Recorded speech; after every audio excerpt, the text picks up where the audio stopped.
We will start the regular press conference by Minister IWAYA. Minister, please. It is a very hot day. Thank you for joining this press conference. I plan to visit Hiroshima today on the 5th of August and attend the Hiroshima City Peace Memorial Ceremony on the 6th of August. On the 9th of this month, I plan to visit Nagasaki and plan to attend the Nagasaki Peace Memorial Ceremony.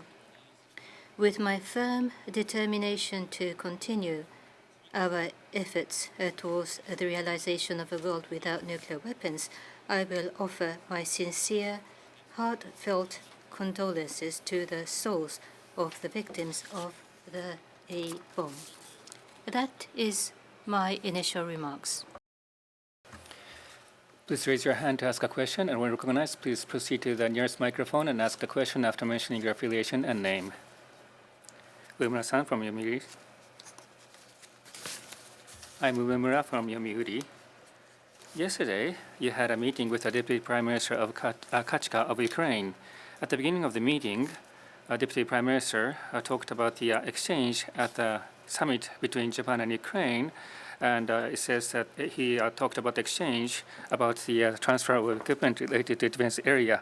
Yesterday, were there any discussion about that yesterday?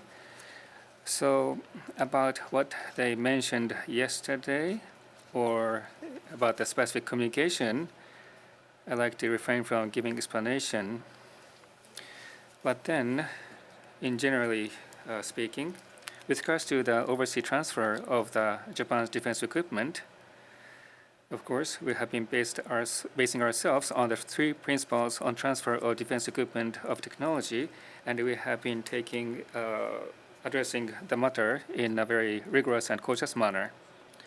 And for Japan, to support a country which has been invaded by Russia within the three principles, what we have provided equipment like the vessel or the protected equipment within the three principles. So we have supplied what we can.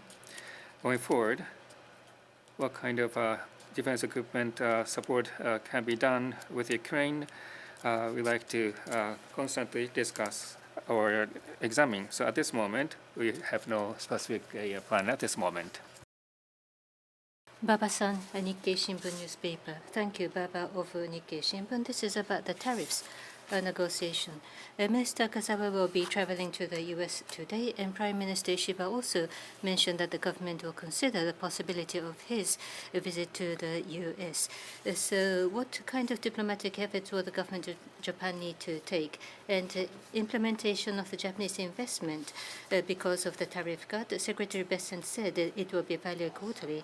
How will you determine and demonstrate the state of execution of the agreement to the U.S.?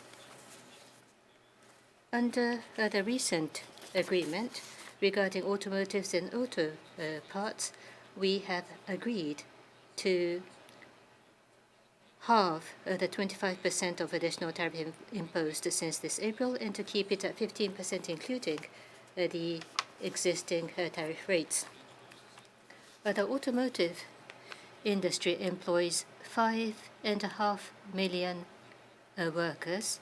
It is the backbone pillar of our manufacturing industry that is supported by an extensive supply chain, including SMEs, and it is our most important industry, and therefore the government will continue to capitalize on all possible opportunities to continue to call on the United States for measures to implement our latest agreement, including asking for the reduction of tariffs on the cars and car parts.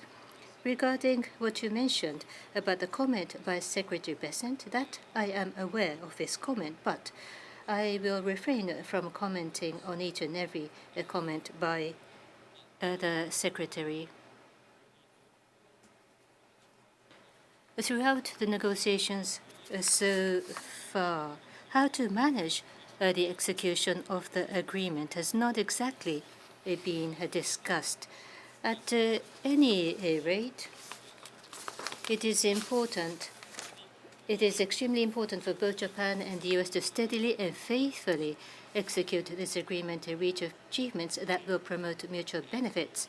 And under the instruction of our Prime Minister, and under our comprehensive task force on the measures against the U.S. tariff, we will manage the progress of implementation, including asking the U.S. for the reduction of tariff rates.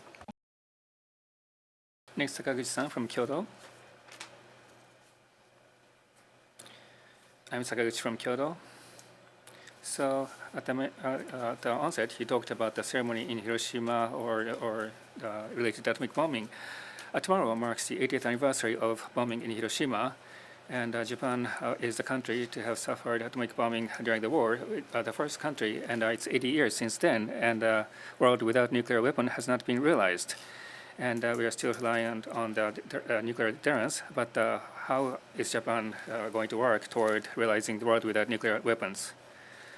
Under today's harsh security environment, the path toward a world without nuclear weapons has become more difficult than before. But precisely because of that, as the only country to have suffered atomic bombings during war, Japan is determined to make all efforts to lead international community's effort toward a world without nuclear weapons. Yesterday, as part of the efforts, I met with Dr. Floyd, Executive Secretary of CTBTO, that we invited, and also Ambassador Viet of Vietnam to the UN, who is a candidate for president of the 2026 NPT Review Committee conference. I met with them, and we had a candid exchange of opinions toward realizing the world without nuclear weapons, and also we confirmed that we are to deepen the collaboration continuously under the NPT scheme, where the country with and without nuclear weapons are working together. We will continue our work, taking realistic and practical approach, and make all our efforts toward a world without nuclear weapons. Thank you. Kawamura-san, NHK. Kawamura, NHK. The latest Japanese destroyer is being proposed to Australia, and regarding the plan to deploy the frigate, the government of Australia has selected as Japanese frigate as the top priority. What is your position? As you have mentioned, I am aware that the government of Australia have selected Japan's Type 06 FFM Mogami with enhanced capabilities for the next generation multi-purpose frigate. The outcome of this selection is going to be an extremely important step forward to raise our security cooperation with Australia, our special strategic partner, to another level. And we welcome the decision. It is going to be a strong positive for the bilateral relationship. We wholeheartedly welcome this decision. However, the Foreign Ministry will continue to make our efforts towards the steady implementation of this contract, including the conclusion of the final contract, and work closely with the relative ministries, including MOD and enterprises. Next is the last question from Yomiuri Shimbun. Uemura-san, I'm Uemura from Yomiuri. My question is related to the situation in China. In China, there's a film based on Nanjing incident being shown, and Minister of MOFA is also encouraging cautious against raise of anti-Japan sentiment. The other day in Suzhou, there was an attack of the Japanese parent and the child, and even after 80 years after the war, still vigilance is needed against anti-Japan segment. What do you feel about that, and how do you work on diplomacy with China? Yes, with regards to the incident in Suzhou, I'd like to express my deepest condolences to those who suffered. As the government of Japan, we will continue to urge the strict punishment and also the recurrence of the similar cases and securing the safety of the Japanese citizens. We have already made the request and will continuously urge. And then, on top of that, we'll work with the Chinese authority and make all our efforts to secure the safety of Japanese residents in China. This year is the 80th anniversary after the World War II, and how is this regarded? And each country have different views, inevitably. So I think this is unavoidable.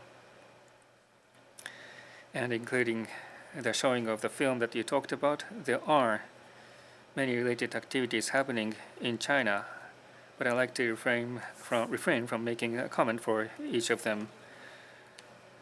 But what I like to say is that Japan is determined not to repeat the tragedy of the war, and that determination, we have made effort to build peace-loving nation, which is free and democratic, and giving importance to human rights and rule of law.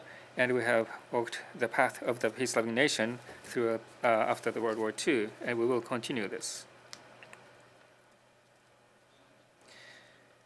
Between Japan and China, the promotion of a mutually beneficial relations based on common strategic interests and building a constructive and stable relationship is agreed to be worked on by the both sides. And under that, together with China, we would like to build relationships that we can work together to address the challenges faced by international community.